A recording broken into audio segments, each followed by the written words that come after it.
வணக்கம். இன்றைய முக்கிய செய்திகள். புதுச்சேரியில் கழிவுநீர் வாய்க்காலில் இருந்து வெளியேறிய விஷவாயு தாக்கி சிறுமி உட்பட 3 பேர் பலி. விசாரணை நடத்த 2 குழுக்கள் அமைப்பு.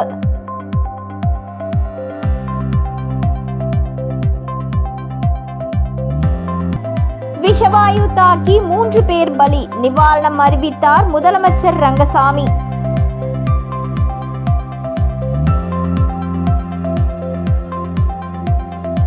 புதுச்சேரியில் நாளை பள்ளிகள் திறப்பு. பள்ளிகளை சுத்தம் செய்யும் பணியில் ஊழியர்கள் தீவிரம். இனி விரிவான செய்திகள்.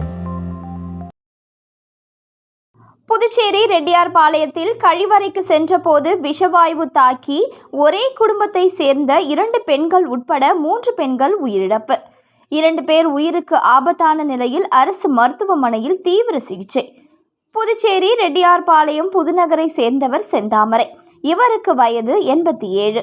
இவர் இன்று காலை தனது வீட்டில் கழிவறைக்கு சென்றுள்ளார்.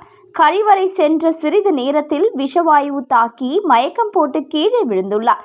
இதனை அறிந்த அவரது மகள் காமாட்சி செந்தாமரையை மீட்க செல்லும் போது அவரும் விஷவாயு தாக்கி திடீரென மயக்கம் போட்டு கீழே விழுந்தார். அலறல் சத்தம் கேட்ட காமாட்சியின் மகள் பாக்கியலட்சுமி சென்று பார்க்கும் பொழுது அவரும் மூச்சு திணறி மயங்கி விழுந்துள்ளார். இதனை அறிந்த அக்கம் பக்கத்தில் உள்ளவர்கள் உடனடியாக 3 பேரையும் மீட்டனர்.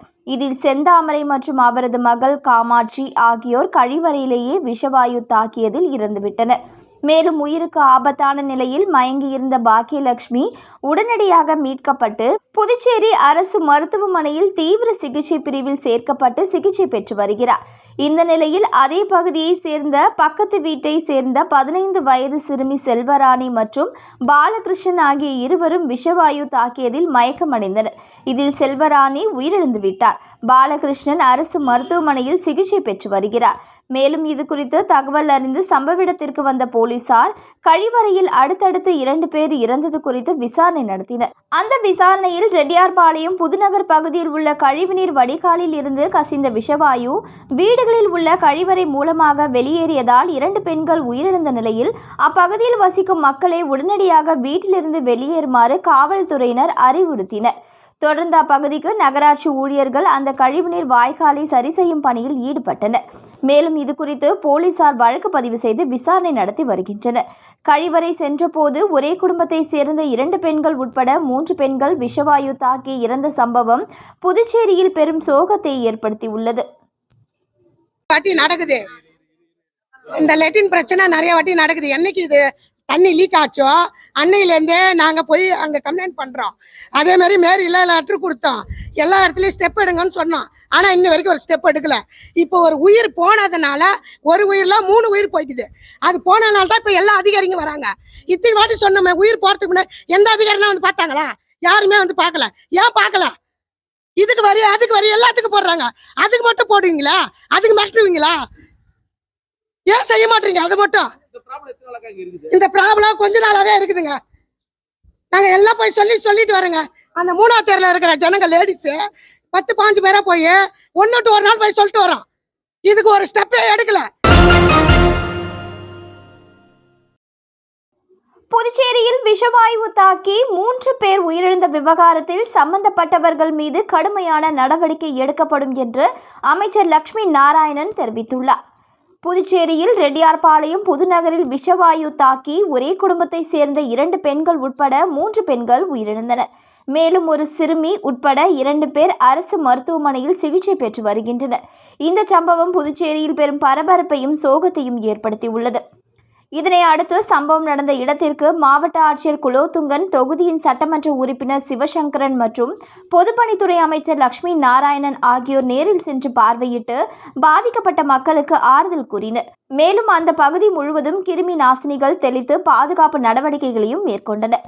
இதனை அடுத்து செய்தியாளர்களை சந்தித்த அமைச்சர் லட்சுமி நாராயணன், விஷவாயு தாக்கி 3 பேர் உயிரிழந்த சம்பவம் பெரும் அதிர்ச்சியை ஏற்படுத்தி உள்ளது என்றும், அதே சமயத்தில் விசாரணை நடத்தி விரிவான ஆய்வு செய்து உரியவர்கள் மீது கடுமையான நடவடிக்கை எடுக்கப்படும் என்றும் அவர் எச்சரித்தார். இது குறித்து அந்த பகுதி மக்கள் கூறும்போது, புதுச்சேரி ரெட்டியார்பாளையத்தில் பாதாள சாக்கடை அமைக்கும் பணியின் போது பல்வேறு இடங்களில் விஷவாயு பரவி வருவதாக பலமுறை புகார் கொடுக்கப்பட்டது. ஆனால் அந்த புகாரின் மீது நகராட்சி அதிகாரிகள் மற்றும் பொதுப்பணித்துறை அதிகாரிகள் எவ்வித நடவடிக்கையும் எடுக்கவில்லை. நடவடிக்கை எடுத்திருந்தால் தற்போது 3 பேர் இறந்திருக்க மாட்டார்கள் என்று புகார் தெரிவித்தார்கள். இறந்தவர்களுக்கு உரிய இழப்பீடு வழங்க வேண்டும் எனவும் அவர்கள் கோரிக்கை விடுத்தனர். என்கொயரி முடிஞ்சவங்க தெரியும்.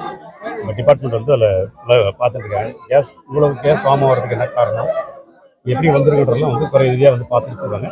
இதை உடனடியாக எப்படி ரெக்டிஃபை பண்ணுறது, இமீடியட்டாக வந்து ஏதாவது மெயின் ரோடில் பைப் மாற்றணுமா, அல்லது அந்தந்த வீட்டு உள்ளே இருக்கிற அந்த இதில் வந்து அந்த முறையாக அதை எப்படி பண்ணணுமோ அப்படி பண்ணியிருக்காங்க அளவில் செக் பண்ணிவிட்டு அதுக்கான ஏற்பாடை நம்ம வந்து அரசாங்கம் வந்து செஞ்சு கொடுத்துருவோம். அதிகாரிகள் மீது எதுவும் கவனக்குறைவாக விசாரிச்சு பார்த்து வந்து கவனக்குறை வந்து கண்டிப்பாக ஆக்ஷன் எடுக்கும். இந்த பகுதியில் இருக்கிற மக்களுக்கு தற்காலிகமான காலையில் எல்லாருமே வந்து இப்போ வெளியில் ஏதாவது தங்க வைக்கிறோம், அரசாங்க இடத்துல தங்க வைக்கிறோம், அவங்க சாப்பாடு கொடுத்துட்றோம். இதுக்குள்ளே வந்து இதில் டெக்னிக்கலாக என்ன ப்ராப்ளம் கண்டுபிடிச்சு அதுக்கான நிறைவேற்றிட்டு அதோட ரெக்டிஃபை பண்ணிவிட்டு சீர் செஞ்சுட்டு அதுக்கப்புறம் மற்ற நடவடிக்கை இருக்கும்.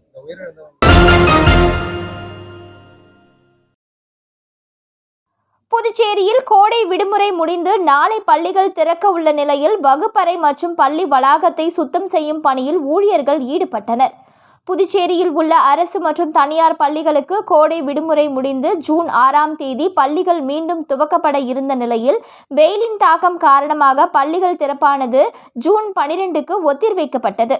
இந்த நிலையில் விடுமுறை முடிந்து நாளை பள்ளிகள் திறக்கப்பட உள்ளன.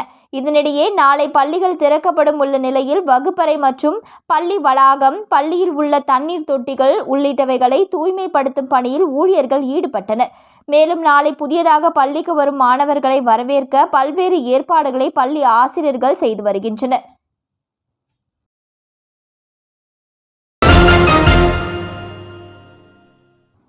புதுச்சேரியில் பாதாள சாக்கடையில் ஏற்பட்ட விஷவாயு வீடுகளில் உள்ள கழிவறைக்கு பரவியதால் 3 பேர் உயிரிழந்தனர். இதில் உயிரிழந்த 2 பெண்களுக்கு தலா 20 லட்சம் ரூபாயும், சிறுமியின் குடும்பத்தினருக்கு 30 லட்சம் ரூபாய் நிவாரணம் வழங்கப்படும் என முதலமைச்சர் ரங்கசாமி அறிவித்துள்ளார். புதுச்சேரி ரெட்டியார்பாளையம் புதுநகர் பகுதியில் பாதாள சாக்கடையில் இருந்து விஷவாயு அப்பகுதியில் இருந்த வீடுகளில் உள்ள கழிவறையில் பரவியதால் கழிவறைகளை பயன்படுத்திய 5 பேர் விஷவாயு தாக்கப்பட்டு புதுச்சேரி அரசு மருத்துவமனையில் அனுமதிக்கப்பட்டனர். அதில் 15 வயது சிறுமி செல்வராணி, 75 வயதுடைய மூதாட்டி செந்தாமரையின் மகள் காமாட்சி ஆகிய 3 பேர் உயிரிழந்த நிலையில் பாலகிருஷ்ணன் மற்றும் காமாட்சியின் மகள் பாக்கியலட்சுமி ஆகிய 2 அரசு மருத்துவமனையில் சிகிச்சை பெற்று வருகின்றனர். இதனிடையே விஷவாயு வெளியேறிய புதுநகர் பகுதியில் வசிக்கும் பொதுமக்களை போலீசார் ஒலிபெருக்கி மூலம் அறிவுறுத்தி வெளியேற்றினர். தொடர்ந்து உழவர்கரை நகராட்சி ஊழியர்கள் அடைப்புகளை சரி செய்யும் பணியில் ஈடுபட்டு வருகின்றனர். தொடர்ந்து சம்பவ இடத்திற்கு வந்த முதலமைச்சர் ரங்கசாமி, பொதுப்பணித்துறை அமைச்சர் லட்சுமி நாராயணன், மாவட்ட ஆட்சியர் குலோத்துங்கன் ஆய்வு மேற்கொண்டனர். அதனைத் தொடர்ந்து சட்டப்பேரவையில் முதலமைச்சர் தலைமையில் அதிகாரிகளுடன் 2 மணி நேரத்திற்கு மேலாக ஆலோசனை கூட்டம் நடைபெற்றது.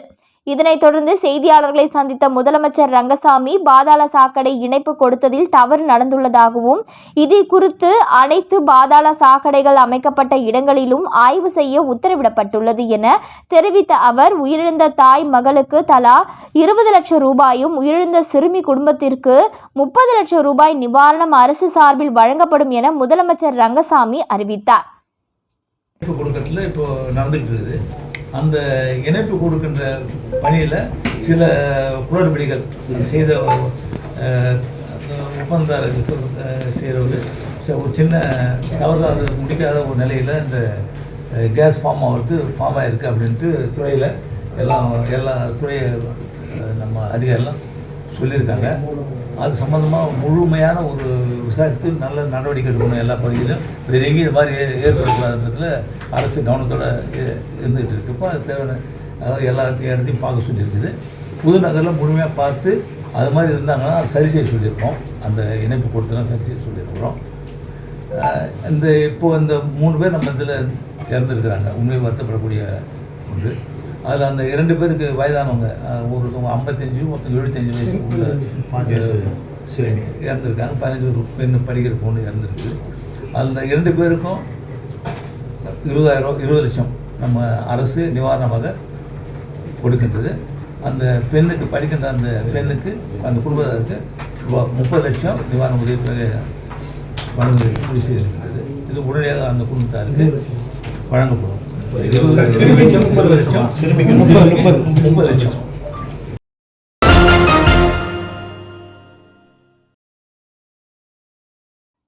சர்க்கிள் தி பாண்டிச்சேரிக்கு புதியதாக தேர்ந்தெடுக்கப்பட்ட நிர்வாகிகள் முதலமைச்சர் ரங்கசாமியை நேரில் சந்தித்து வாழ்த்து பெற்றனர்.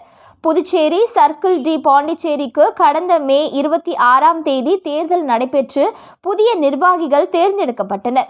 இந்த நிலையில் புதியதாக தேர்ந்தெடுக்கப்பட்ட கிளப்பின் தலைவர் சதானந்தம், துணைத் தலைவர் லக்ஷ்மிபதி, சிவகுமார், செயலாளர் பிரகாஷ், இணை செயலாளர் சுந்தர், பொருளாளர் கனகராஜ், டென்னிஸ் பிரிவு செயலாளர் மேத்யூஸ் ஆரோக்கியசாமி, உட்பிரிவு செயலாளர் ஸ்ரீராம் பிரசாத், கிளப் சர்வீஸ் முத்துராஜ் மற்றும் குழு உறுப்பினர்கள் சரவணன், அமலோர் ஆகியோர் சட்டசபையில் முதலமைச்சர் ரங்கசாமி மற்றும் சபாநாயகர் செல்வம், பொதுப்பணித்துறை அமைச்சர் லட்சுமி நாராயணன் ஆகியோரை சந்தித்து சால்வை அணிவித்து வாழ்த்து பெற்றனர்.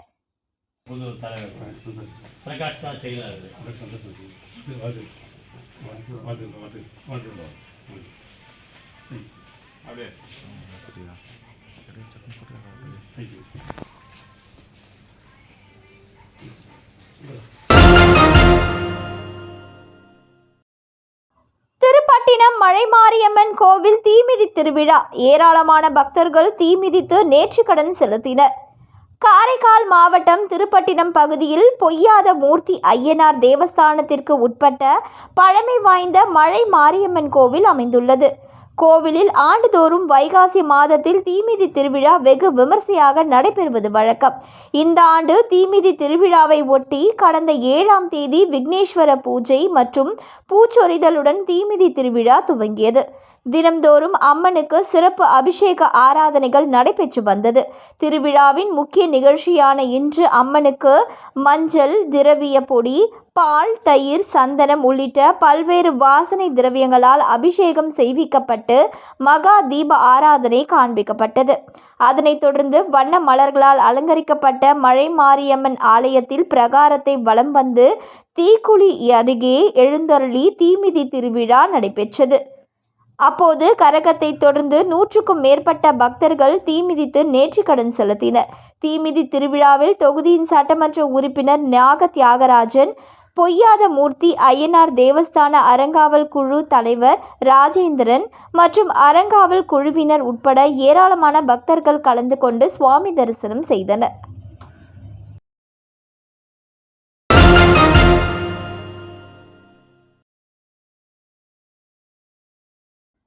பாராளுமன்ற தேர்தலில் காங்கிரஸ் கட்சி மாநில தலைவர் வைத்தியலிங்கம் வெற்றி பெற்றதையொட்டி உருளையன்பேட்டை திமுக சார்பாக அவருக்கு பொன்னாடை அணிவித்து பூங்கொத்து கொடுத்து வாழ்த்து தெரிவித்தனர்.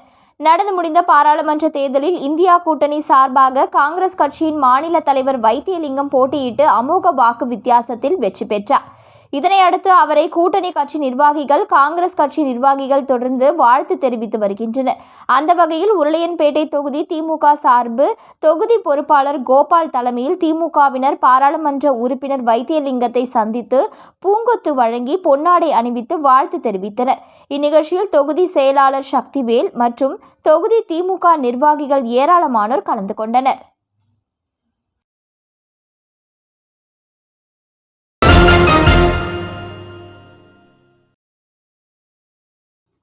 வானூர் வட்டம் வாழப்பட்டாம்பாளையம் கிராமத்தில் எழுந்தருளியிருக்கும் ஸ்ரீ பேட்டை வாழி மாரியம்மன் மற்றும் ஸ்ரீ கோகிலாம்பிகை சமேத ஸ்ரீ கல்யாண சுந்தரேஸ்வரர் ஆலய கும்பாபிஷேக விழாவினை முன்னிட்டு யாகசாலை பூஜைகள் நடைபெற்றன.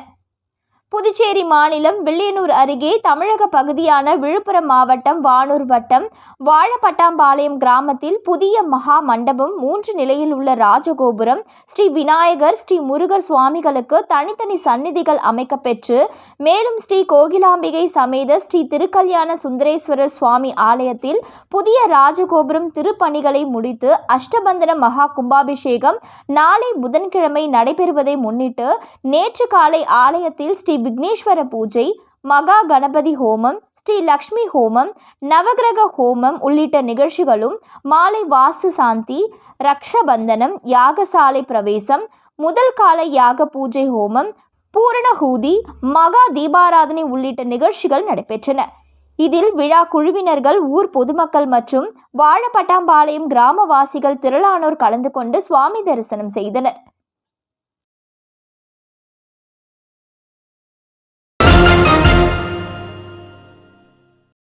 மீண்டும் இன்றைய முக்கிய செய்திகள்.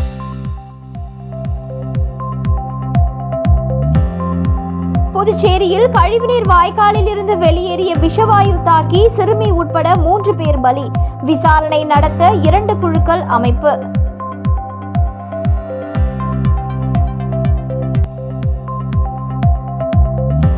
விஷவாயு தாக்கி 3 பேர் பலி. நிவாரணம் அறிவித்தார் முதலமைச்சர் ரங்கசாமி.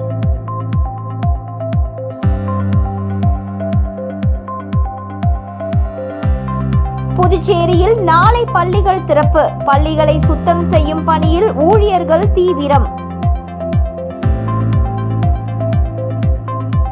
இத்துடன் இன்றைய செய்திகள் நிறைவடைந்தன. வணக்கம்.